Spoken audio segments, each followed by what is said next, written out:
Munemu kuran keso sototi? Foite fana kuran dawe. Hani ntena infection de soto. Bari mom orang timantile.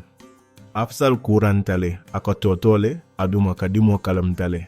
Ntena infection da male soto. Ye radio tengele tana mantoransi sola. Sanyen da bore nu commencer de pour nim kuran niye tankama nyol. Katu ko nimma woke mbuka de morbeto domo wara mbuka ndiato topoto anyama nze mbosi do ya nole adun toto kuran sina murmore. Bari ne gara rokyo anyama Panaten sopora adunda to be kende ala kring. Mol ye kuran keso soto tuberculosi la jibero ka yitandile ko kuran be ejato konole.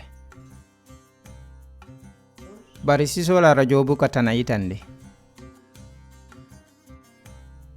Ibuka kuran keso la tamansero jebala. Ibuka long koy kuran keso be ejato konole. Ye kuran keso sotole bari te mo sawonde nola.